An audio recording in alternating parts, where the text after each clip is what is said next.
we want to have spiritual integrity, That's a good spiritual integrity, we got to deal with the dark side. Well, everybody know what I mean by spiritual integrity? Yes. What I mean by spiritual integrity? It ain't that deep, is it? What's spiritual integrity? What is it? I walk my talk. I walk my talk, yeah. Wow. Anybody want to add to it? That's good. I walk my talk. live what we Oh, believe. live what I believe. Yes. That's right. Yes. Walk my talk, live what I believe, and watch this. When there's something wrong, I fix it. Because otherwise, I'm walking in, I don't even know if that's the right word now. English people correct me. Disintegrity. If it's something wrong and I know it's something wrong, Right. and I can't act like it ain't wrong. Come on. I got to fix it. That's spiritual integrity. That's right. So I would like to suggest to you as we move through this, we're aiming for spiritual integrity. When God shows us the traits, we want to aim for spiritual integrity. We want to take the mask off. I had this little mask. We want to take the mask off. I like it. Take the mask off. Take it off. With that stuff, we're going to face it. We're going to deal with it. So we can walk in spiritual integrity. Amen? Amen. And so with that in mind, the reflection quote says, leaders are expected to exercise a higher degree of self-management. It's just natural that folk look at us and expect that if we managing them, we managing us. Right. That's what they're expecting. Right. That's what they're expecting. Now I would like to suggest parenthetically, is that the truth? Amen. I'm just asking that question. No response necessary. That's right. All right. But is that the truth? If it's not, amen. And so I want to jump down to the reflection quote that's underneath that where it says, for many leaders, the journey to redeem their dark side must begin by recognizing the desperate need to do so. See, if we're so comfortable in it that we don't recognize we need to fix it, that's a problem. That's right. And we're going to be, what's the consequence of not recognizing and not fixing it? What's the consequence? You go wallow in it. Repeat it. What else? You go wallow in it. You just gonna stay. Wallow in it. What else? It goes deeper. It goes deeper, right? And what else? And it impacts other people. Absolutely. They see it as, if you're the leader, Yes. and they recognize it, whether they call it by this name or Yes. that, Yes. they think it's right. Yes. Yes. Or watch this.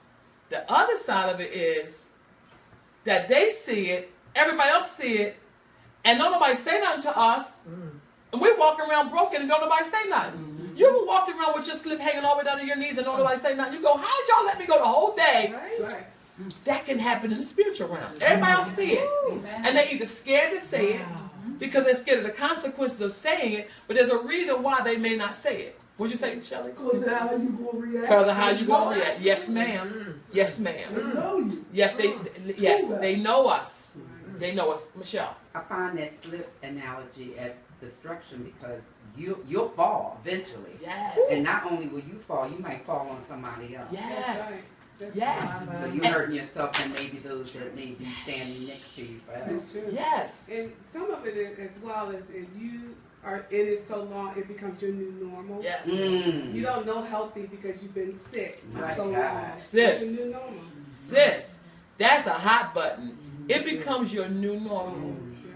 And what's scary about that is you become transparent to everybody but you. Yes, ma'am. I was going to say, and we have not been taught how to deal with confrontation. Yes. We've been told to run away from it and don't do that. But confrontation is very powerful Absolutely. for both parties. Absolutely. Amen. Absolutely. With management, absolutely. Absolutely. So the question we have out here, discussion question. What prevents us, let's be honest, y'all, what prevents us from examining and or acknowledging our dark side stuff? What keeps us from doing it? Let's be honest. We like it. Ooh, that's Yeah, we good. like it. You know, there was a show that used to come on TV, and it's a sitcom, and it's sort of a loose example of liking it, but the guy would say, I can reach you, write you, and erase you. That was my story. I would listen. I had no problem. What? Live in color? So I had no problem. Listen, I had no problem doing that. Ain't nothing cute about that. But you know, for a while you wallow in that. You think it's all right. You like it. What else? Yes. I think it does take a failure because you said it drives you towards success or undermines your accomplishments. until you fail and fall on your face, that's when you get desperate. So sometimes it takes falling Yeah. to get you desperate. Absolutely, sometimes it does. What are some of the other reasons why what prevents us from examining or acknowledging our dark side stuff? What else? Pride. The Right. pride. That's one of the big ones. Not me. You had your hand up? Shame. Yeah. Thank you. Yeah. Thank you. And what else besides shame is the F word? Fear. Fear. Now let's break that down, because fear of what? Rejection. Fear of rejection, powerful. Absolutely. Fear the If I fear, what'd you say? The truth. Fear of the truth, absolutely. If I let you see this, you might just write me off.